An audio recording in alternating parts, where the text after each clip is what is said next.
کورلس عثمان کے دیکھنے اور چاہنے والوں کو میری طرف سے السلام علیکم۔ امید ہے کہ آپ سب خیریت سے ہوں گے۔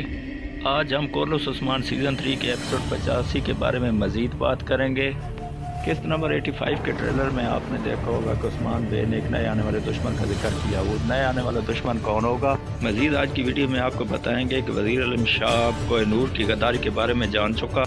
کیا وزیر علم شاہ کوہ نور کے ذریعے عثمان کے خلاف جال بچھانے میں کامیاب ہو جائے گا؟ اتنی بڑی فوج ہونے کے باوجود عثمان بے نے عالم شاہ اور گیاتو کو کیسے قید کیا؟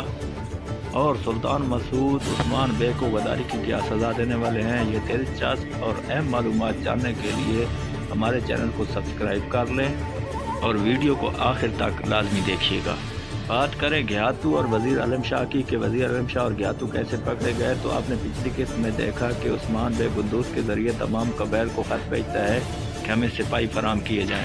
تو عثمان بے تمام قبائل کے سپاہیوں اور ممکن ہے کہ کوشش بھی اس میں ساتھ تھے، ان کی مدد سے گیاتو اور وزیر علم شاہ کو پکڑ لے گا اور پھر ان دونوں کو پکڑ کے قبیلے میں لایا جائے گا اور عثمان بے ان کو مارنے کا حکم ہی دیں گے۔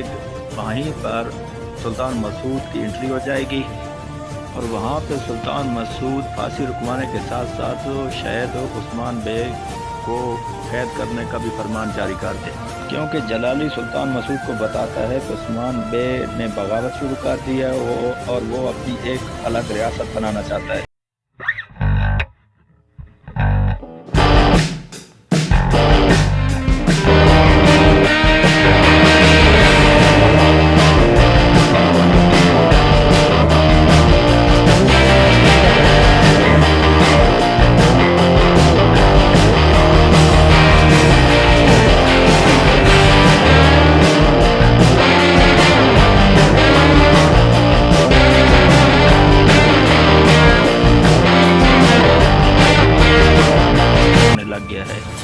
اسی وجہ سے کوہ نور جان جائے گا کہ وزیر علم شاہ کھیل کھیل رہا ہے اور عثمان بے کے لیے جال بچھانے والا ہے، تو اسی جال میں عثمان بے وزیر علم شاہ کو پھنسا لے گا اور وہیں پہ عثمان بے وزیر علم شاہ کو قید کر لے گا۔